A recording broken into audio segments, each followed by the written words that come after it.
Assalamualaikum warahmatullahi wabarakatuh. Para pemirsa, pada video ini saya akan menjelaskan tentang jabatan fungsional guru dan angka kreditnya mengacu pada Peraturan Menteri Negara Pendayagunaan Aparatur Negara dan Reformasi Birokrasi Nomor 16 tahun 2009. Pada video ini yang akan dibahas adalah yang pertama, tugas utama guru. Yang kedua, jenis guru berdasarkan sifat, tugas, dan kegiatannya. Yang ketiga, jenjang jabatan fungsional guru. Yang keempat, jenjang pangkat guru. Yang kelima, kebutuhan angka kredit masing-masing pangkat guru. Dan yang terakhir adalah unsur dan subunsur kegiatan guru yang dinilai angka kreditnya. Semuanya mengacu pada Permenpan RB nomor 16 tahun 2009. Tentang tugas utama guru. Tugas utama guru adalah mendidik, mengajar, membimbing, mengarahkan, melatih, menilai, dan mengevaluasi peserta didik pada pendidikan anak usia dini, jalur pendidikan formal, pendidikan dasar, dan pendidikan menengah, serta tugas tambahan yang relevan dengan fungsi sekolah atau madrasah. Adapun jenis guru berdasarkan sifat, tugas, dan kegiatannya itu ada 3 macam. A. Guru kelas. B. Guru mata pelajaran. Dan yang C. Guru bimbingan dan konseling atau konselor. Jenjang jabatan fungsional guru dari yang terendah sampai dengan yang tertinggi ada 4 jenjang. Yang pertama adalah guru pertama, yang kedua guru muda, yang ketiga guru madya, dan yang keempat guru utama. Sedangkan jenjang pangkat guru untuk setiap jenjang jabatan sebagai berikut. Untuk guru pertama, itu terdiri dari penata muda golongan ruang 3A, penata muda tingkat 1 golongan ruang 3B. Sedangkan guru muda itu terdiri penata golongan ruang 3C dan penata tingkat 1 golongan ruang 3D. Sedangkan guru madya terdiri pembina golongan ruang 4A, kemudian pembina tingkat 1 golongan ruang 4B, dan pembina utama muda golongan ruang 4C. Sedangkan guru utama terdiri pembina utama madya golongan ruang 4D dan pembina utama golongan ruang 4E. Selanjutnya kita akan mempelajari tentang kebutuhan angka kredit guru. Ini mengacu pada pasal 16 dan pasal 17 pada Permenpan nomor 16 tahun 2009. Ini kita cermati jabatan guru tadi ada 4. Guru pertama ini pangkat penata muda 3A dan penata muda tingkat 1 golongan 3B. Guru muda ini dan seperti tadi yang sudah kita bahas. Yang perlu kita ketahui bahwa masing-masing pangkat golongan itu ada angka kredit minimal yang harus dipenuhi. Misalnya penata muda, pangkat penata muda golongan 3A, ini angka kreditnya minimal 100. Dan karena ini angkatan pertama, maka sudah ditetapkan ya 100. Kemudian untuk penata muda tingkat 1 3B ini angka kredit minimalnya 150. Penata 3C, angka kredit minimalnya 200. Sedangkan penata tingkat 1 3D 300, pembina 4A 400, pembina tingkat 1 4B 550, pembina utama muda 4C 700, pembina utama madya 4D 850, pembina utama 4E 1050. Perlu kita ketahui bahwa berdasarkan pasal 16 dan pasal 17, selain ditetapkan angka kreditnya, juga ditetapkan batasan dari angka kredit utama dan angka kredit pendukung. Nah, ini perlu kita ketahui beberapa istilah dulu. AKK ini adalah kebutuhan angka kredit kumulatif untuk naik pangkat. Kemudian AKU ini adalah angka kredit dari unsur utama. Angka kredit dari unsur utama. Kemudian AKPEN ini angka kredit yang diperoleh dari pendidikan. Misalnya dari ijazah ketika ke S2 yang linier ya. Jadi ijazahnya ijazah linier. Kemudian ketika prajabatan itu masuk di angka kredit pada pendidikan. Kemudian ada AKPBM. Ini angka kredit yang diperoleh dari kegiatan pembelajaran atau tugas tambahan yang diberikan oleh sekolah. Kemudian AKPKB ini angka kredit yang diperoleh dari PKB. Dari PKB itu dari pengembangan keprofesionalan berkelanjutan. Kemudian AKP ini adalah angka kredit dari unsur penunjang. Perlu kita ketahui berdasarkan pasal 16 dan pasal 17 ini bahwa angka kredit unsur penunjang itu maksimal adalah 10% dari angka kredit kumulatif yang dibutuhkan pada masing-masing kenaikan pangkat. Jadi kalau di sini dari 3A ingin ke 3B memerlukan tambahan angka kredit dari 100 menjadi 150, berarti perlu tambahan angka kredit 50.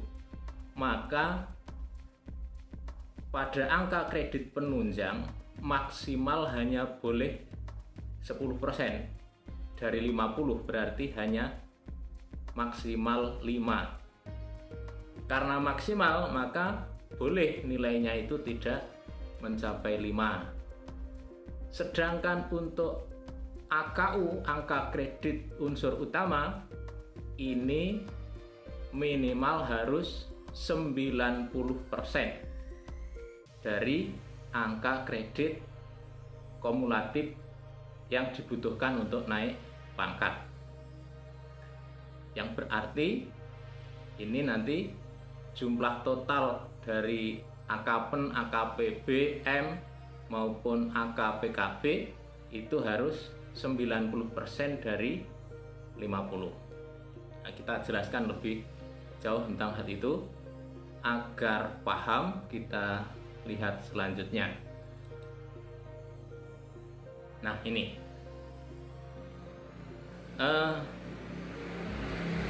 misalnya kita ingin naik pangkat dari 3A ingin ke 3B.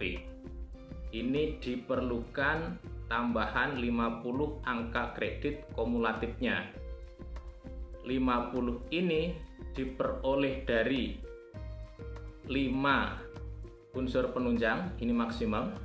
Kemudian untuk angka kredit dari unsur utama itu berarti harus minimal sejumlah kekurangan dari dicapainya 50, angka 50 ini ketika angka kredit dari unsur penunjang ini 5. Berarti ini harus totalnya 45. 45 itu diperoleh dari 3 dari pengembangan diri. Ini sudah ditetapkan ini berdasarkan permen tersebut. Jadi pengembangan diri harus memperoleh 3, namun belum ada tuntutan untuk publikasi ilmiah maupun karya inovatif. Ini ketika dari 3A ingin ke 3B. Nah, ini perlu kita ketahui. Kalau di sini dari unsur penunjang itu maksimal 5, maka dari unsur angka kumulatif dari unsur utama itu harus minimal 145. 145 itu adalah dari ketika golongan 3A sudah 100 memperoleh tambahan 50 minimal, maka 90%-nya itu harus minimal 145.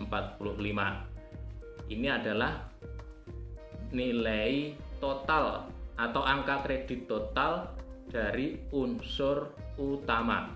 Total itu berarti tambahan yang lama ditambah yang baru harus minimal 145. Ini yang dari 3A ke 3B. Bagaimana jika dari 3B ingin ke 3C?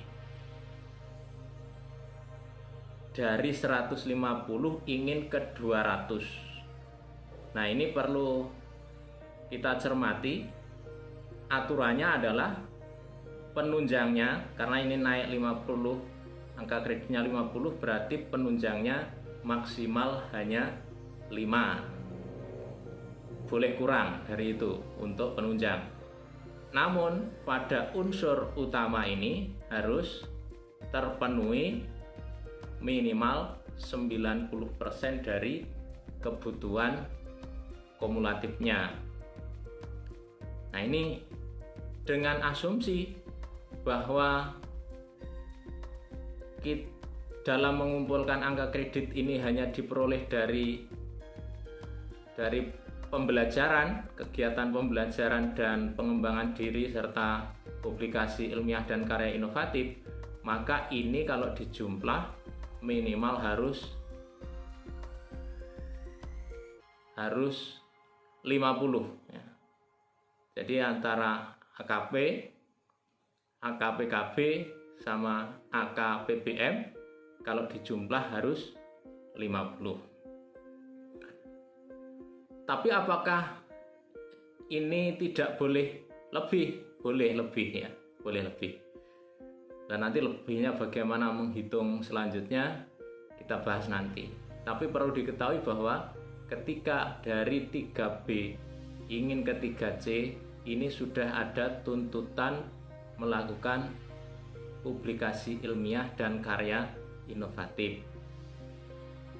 Angka kreditnya 4.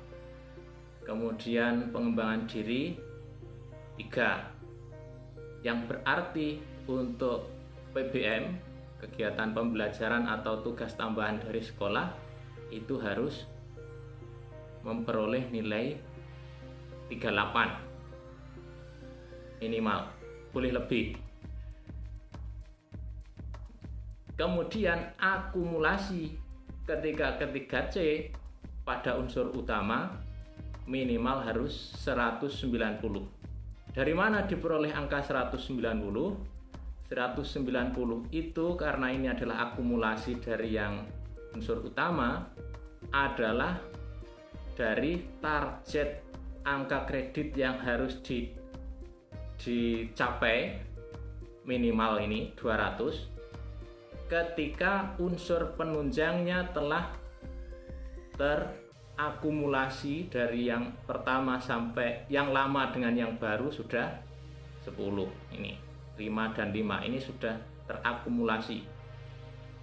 Yang lama dengan yang baru ini 10 jumlahnya.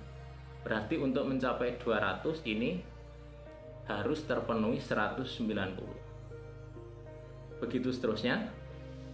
Ketika dari 3C ingin ke 3D, itu ini 300 targetnya, sedangkan dari unsur penunjangnya itu harus maksimal adalah 5 tambah 5 tambah 10 20. Maka di sini harus utamanya harus minimal 280. Begitu seterusnya. Jadi intinya angka ini adalah angka dari unsur utama ketika target perolehannya itu dikurangi dengan akumulasi dari unsur penunjang. Misalnya ini mau ke 4A, itu harus menghimpun maksimal penunjangnya adalah 10 tambah 10 tambah 10 lagi 30 ya. Maka yang dari 400 minimal harus terhimpun 370 dan seterusnya. Jadi diakumulasi. Pertanyaannya adalah apakah boleh ketika AKP ini lebih dari target per kenaikan pangkat ini? Tentu tidak boleh ya. Jadi ini adalah angka maksimal yang dicapai ketika mau naik pangkat. Tidak boleh lebih, artinya kalau lebih ada yang tidak diakui. Sedangkan AKPKB ini adalah target minimal. Artinya kita boleh untuk memiliki nilai lebih pada AKPKB, boleh memperoleh nilai lebih. Begitu juga pada AKPBM, meskipun ini ada angka, ini hanya digunakan untuk acuan ketika memberi penilaian pada PKG yang akan kita jelaskan pada video selanjutnya. Tapi ini boleh angkanya melebihi dari yang di sini. Konsekuensinya adalah ketika naik pangkat, maka AK ini bisa jadi lebih, yang diperoleh bisa jadi lebih dari angka minimal ini. Lah lebihnya akan masuk kemana? Lebihnya pada AK KU ini ya, pada angka KU nanti ada kelebihan dari batas minimal ini. Kelebihan nanti itu akan masuk pada angka KU ini, pada angka kredit kumulatif pada unsur utama. Tetapi kelebihan pada pengembangan diri maupun publikasi ilmiah karya inovatif ini itu tidak masuk pada kelebihan unsur ini. Artinya kalau kita lebih di dalam perolehan ini, itu akan tercatat sebagai kelebihan atau tabungan angka kredit pada unsur utama, tetapi tidak mengurangi dari target capaian pengembangan diri ataupun publikasi karya inovatif pada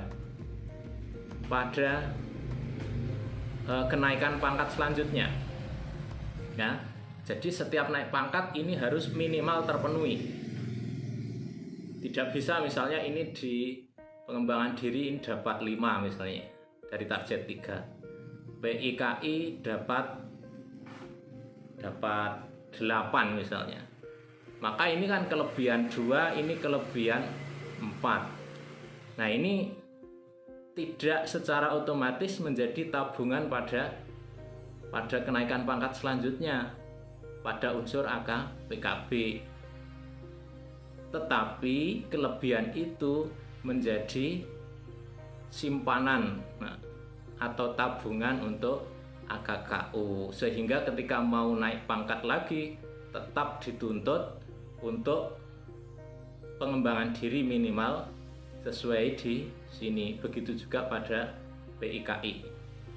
Nah, ini yang perlu kita pahami dan perlu kita cermati di sini. Ternyata semakin naik pangkat golongan guru, tuntutan pengembangan diri semakin bertambah. Berarti semakin tinggi pangkat golongannya, seharusnya kegiatan pengembangan diri juga semakin banyak. Begitu juga pada publikasi ataupun karya inovatifnya itu harus semakin banyak. Ini yang perlu kita pahami, sehingga intinya adalah bahwa setiap naik pangkat unsur yang ada di sini ini AKPKB itu harus terpenuhi minimal sejumlah ini. Kemudian AKPBM itu juga harus terpenuhi minimal sejumlah angka ini. Nah, selanjutnya adalah kelebihan yang diperoleh dari unsur utama ini akan tercatat sebagai kelebihan untuk diakumulasi pada angka kredit pada unsur utama kumulatif. Jadi dengan ini harapannya kita bisa pada unsur mana kita bisa mendongkrak angka kredit kita. Tentunya yang hanya bisa didongkrak adalah pada angka kredit dari pendidikan atau mungkin dari kegiatan pembelajaran, ini dari nilai PKG nanti, atau dari karya kita. Ini bisa kita dongkrak. Namun pada penunjang ini ada batasan maksimumnya. Yang menjadi pertanyaan selanjutnya adalah terkait dengan angka kredit ini, itu kegiatan apa saja? Baik, kita lihat terkait dengan unsur dan subunsur kegiatan guru yang dinilai angka kreditnya. Yang pertama adalah unsur pendidikan. Nah, ini unsur utama ini. Ya, A, B, kemudian C, ini adalah unsur utama. Kembali ke sini, pendidikan yang diakui angka kreditnya adalah pendidikan formal yang memperoleh gelar atau ijazah yang linear. Kemudian yang kedua adalah pendidikan pelatihan atau diklat prajabatan yang memperoleh surat tanda tamat pendidikan pelatihan atau sertifikat termasuk program induksi. Sedangkan untuk pembelajaran, bimbingan atau tugas tertentu itu meliputi melaksanakan proses pembelajaran. Ini bagi guru kelas atau guru mata pelajaran. Kemudian melaksanakan proses bimbingan bagi guru bimbingan dan konseling. Dan yang ketiga, melaksanakan tugas lain yang relevan dengan fungsi sekolah madrasah. Nah, tugas lain ini meliputi apa saja? Bisa wakasek, bisa kepala perpus, bisa kepala lab, bisa kepala bengkel, bisa wali kelas, dan lain-lain. Yang jelas itu sesuai dengan fungsi sekolah atau madrasah. Kemudian untuk pengembangan keprofesian berkelanjutan itu meliputi pengembangan diri, publikasi ilmiah, dan karya inovatif. Pengembangan diri itu meliputi diklat fungsional, dan kegiatan kolektif guru yang meningkatkan kompetensi dan atau keprofesian guru. Kemudian yang kedua adalah publikasi ilmiah, meliputi publikasi ilmiah atas hasil penelitian atau gagasan inovatif pada bidang pendidikan formal. Yang kedua adalah publikasi buku teks pelajaran, buku pengayaan, dan pedoman guru. Itu yang masuk dalam publikasi ilmiah. Sedangkan karya inovatif itu meliputi menemukan teknologi tepat guna, menemukan atau menciptakan karya seni, membuat memodifikasi alat pelajaran, peraga atau praktikum, dan yang D mengikuti pengembangan, penyusunan standar pedoman soal dan jenisnya. Sedangkan yang D ini adalah unsur penunjang, jadi bukan unsur utama. Unsur penunjang itu diantaranya memperoleh gelar ijazah yang tidak sesuai bidang yang diampunya, artinya ijazah yang tidak linear itu masuk ke penunjang. Kemudian yang kedua, memperoleh penghargaan atau tanda jasa, ini masuk ke unsur penunjang. Yang ketiga, melaksanakan kegiatan yang mendukung tugas guru, antara lain membimbing siswa dalam praktek kerja nyata, praktek industri, ekstrakurikuler, dan sejenisnya. Yang B, menjadi organisasi profesi atau kepramukaan. Yang C, menjadi tim penilai angka kredit dan atau menjadi tutor, pelatih, atau instruktur. Demikian terkait dengan Permen PAN RB nomor 16 tahun 2009.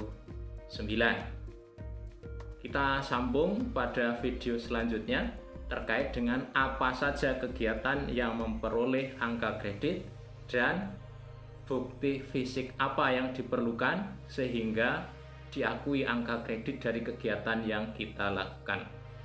Demikian, semoga bermanfaat. Wassalamualaikum warahmatullahi wabarakatuh.